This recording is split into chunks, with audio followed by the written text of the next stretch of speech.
Tjena! Det är Semester-Otto här som hoppar in och berättar lite om Physitrack-rapporten.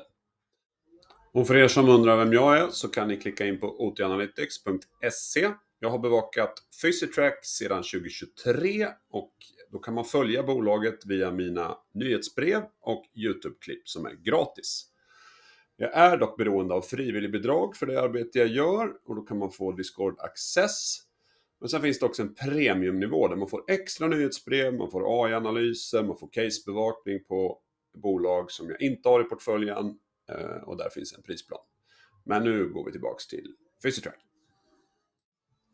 Min analys ska ses som ett komplement. Börja med att gå in på Physitracks hemsida och där kan du ladda hem rapporten, rapportpresentation och även titta på den webcast där vd och interims CFO presenterar läget. Och sen kan man även gå in på min hemsida och där har jag uppdaterat grafiken med grafer kopplat till det här. Men i det här avsnittet så ska jag gå igenom vad jag tycker var relevant i rapporten. Så inga rekommendationer som vanligt, läs på själv, titta in på materialet. Ni som lyssnade på mig efter Q1-rapporten kommer att känna igen er. Jag delade då ut tummar och bolaget fick en tumme upp relaterat till strukturella bolagsförändringar.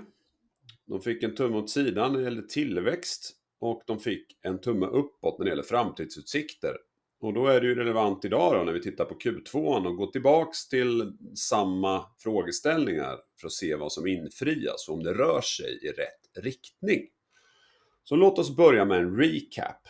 Recap från Q1 är ju att bolaget då gör en transformation och har knoppat av och stängt olönsam verksamhet. Dels fysiska kliniker, Champion Health Plus, som var olönsamma i bland annat England, men också då det här Well Now som låg framförallt i Tyskland, där man har knoppat av en lågmarginalaffär med negativt kassaflöde och man har löst ut ägarna.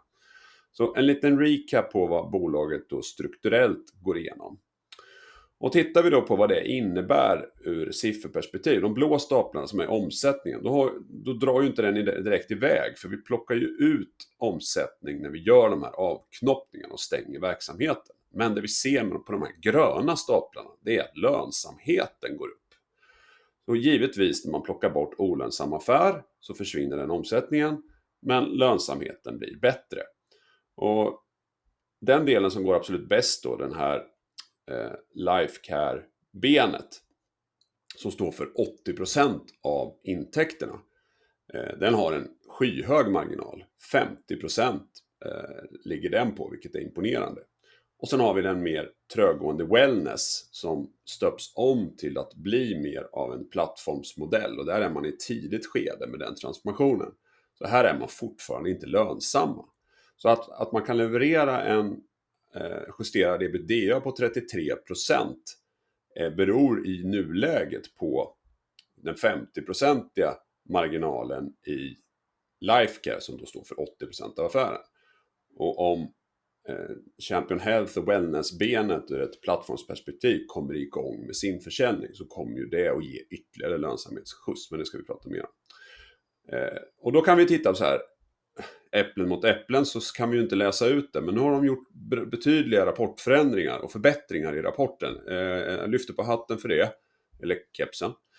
Och tittar man bara och jämför år över år, då är det minus 12%. Men det är ju inte jämförbart tal. Och nu lyfter man fram de jämförbara talen, äpple mot äpple då. Och då växer Lifecare 8%. Wellness växer inte. Och totalen blir då plus 6% tillväxt. Hur såg det ut i Q1? Ja, för er som inte minns då, så var det 6% tillväxt i Lifecare under Q1 med jämförbara tal. Det var minus 7% i wellness och det var plus 3% på totalen. Så om man jämför år över år nu i Q2 mot hur det var i Q1 så förbättras ju då tillväxten. Så om jag ska då dela ut tummar så kan vi börja med separationstummen. Den får ju fortsatt tumme upp eftersom Den här avknoppningen av olönsam verksamhet, den visar sig vara helt rätt. Marginalerna fortsätter uppåt och vi har tillväxt som har förbättrats sedan första kvartalet. Man klarar alltså med betydligt mindre styrka, få ut synergier i affären och fortsätta resan i Q2. Så att, mycket bra. Sen har vi tillväxten. Eftersom tillväxten i wellnessbenet inte har kommit igång, även om Lifecare ser väldigt bra ut, så blir det en gul tumme. Jag vill se tillväxt i hela affären innan jag är nöjd utifrån det perspektivet. Så hur ser det då ut framåt? Det är ju nästa fråga. Ja, och innan vi tittar framåt så ska vi faktiskt titta på en fråga till i Q2-rapporten. Och det var kassaflödet. Nu vet vi innan att Q2 är väldigt kostnadstungt och skulle därmed kunna påverka kassaflödet negativt genom att man betalar för plattformar och revision. Så det är mycket kostnader som kommer i just Q2. Trots det så påvisas då ett extremt starkt kassaflöde i Q2. Och här visar jag operationellt kassaflöde för 12 månader rullande. Så då ser man ju redan här hur det skjuter iväg. Så därmed, om vi blickar framåt när vi inte har den här tunga kostnadsposten i Q2 och fortsätter den här resan, då kommer det här generera kassaflöde. Och inte så lite heller. Det ser riktigt bra ut. Och det som också är bra om vi börjar prata framtid här, så har man ju hög skalbarhet i sin befintliga setup. Vad menar jag med det? Jag menar det att för att växa så behöver man inte anställa en massa personal. Utan den här plattformen skalar nu så att den personalstyrka man har kan leverera till fler kunder utan att arbeta ihjäl sig. Men de jobbar nog rätt hårt för de utvecklar nya AI-förmågor hela tiden. Och det är också någonting som är positivt för framtiden, att man håller sig i framkant när det gäller att automatisera och generera värde för sina kunder och släpper nya funktioner. Här i kolet då så hintar man om fortsatt tillväxt till hög marginal. Och dessutom så har man låg churn. Vad innebär det? Det innebär att man tappar få av sina kunder. Kunderna stannar kvar. Och det är ju, ska man bearbeta och hitta nytt så är inte det värt så mycket om man tappar dem. Men här tappar man alltså inte kunderna om man växer kundbasen kontinuerligt. Och sen fanns det någonting i slutet av det här klippet som man kan riskera att missa om man inte hade skarpa ögon. Och det var att man hintar om en utdelning ur ett långsiktigt perspektiv för att eventuellt attrahera investerare. För den hinten påvisar ju att vi kommer att se väldigt mycket starkare siffror framåt. Och det kan ju eventuellt locka då.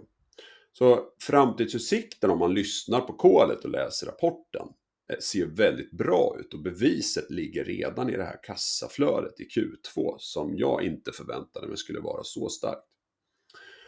Tittar vi då på värderingen, och hur jag än vänder och vrider på det här så är ju bolaget lågt värderat. Återigen, jag ger inga rekommendationer, men bolaget är lågt värderat i relation till lönsamhet om man tittar på marknaden i stort vid samma lönsamhetstal och multiplar av lönsamhet på justerad EBITDA. Väldigt lågt värderat. Det är också väldigt lågt värderat om jag nu börjar titta på en kassaflödesanalys. Också här så ser det väldigt lovande ut och framåt. Vi har låg värdering i relation till om man tittar på lönsam tillväxt generellt. Man vill ju ha en viss tillväxttakt, gärna över 10% skulle jag vilja se för att vi skulle flytta oss i en takt som marknaden kanske gillar med den här typen av bolag. Så att det är väl det då. Men lågt värderat i relation till den här lönsamma tillväxten. Och lågt värderat i relation till peers. Peers, vad menar jag med det? Ja, det är så kollegor i branschen, konkurrenter, andra bolag med liknande lösningar. Så är man också lågt värderade i relation till sina finansiella nyckeltal. Och sen är man också lågt värderat i relation till vad ett SaaS-bolag. Vad är det då? Jo, det är ett mjukvaruplattformsbolag. De säljer alltså en tjänst via en mjukvaruplattform med återkommande intäkter. När man inte längre har de här fysiska verksamheten som har varit väldigt kostnadsintensiv. Så jag vänder och vrider, jag kommer till en låg värdering. Man kan också, tycker jag, snegla då in på Redeye som har 23 kronor i base value. Man kan titta på Lind Research. Kristoffer där har gjort en fantastisk analys och har ett base value innan rapporten var det 18 kronor och estimerar 31 kronor som target för 2027. Med reservation för att han kanske då reviderar de siffrorna Det får ni följa Kristoffer, rekommenderar jag också. Och jag själv har ju behållit min riktkurs på 37 kronor. Som det jag tycker väl att i närtid snart så borde vi få en rejäl uppsving baserat på att marknaden kanske börjar förstå vad det här bolaget är på väg. Men återigen, ingen rekommendation. Läs på och skaffa dig en egen uppfattning. Och då återstår ju att dela ut tummar och då ser ni att det blir en dubbeltumme upp på framtidsutsikterna. Varför blir det 2 tummar upp? Jo, det blir 2 tummar upp för att kassaflödet var så starkt i Q2 och överträffade förväntningarna.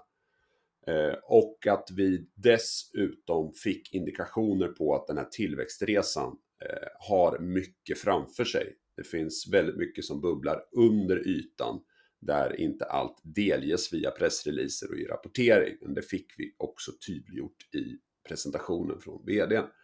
Så att det ser i kombination då med den här låga värderingen ur mitt perspektiv, mina tankar kring, så ser framtidsutsikterna väldigt bra ut.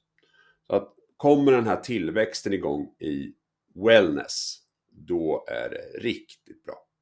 Då hoppas vi på det framåt. Ja, det var allt för idag kring Physitrack. Om du hade nytta av det här så skicka gärna ett frivilligbidrag. Swish-adressen kommer här. Hej då!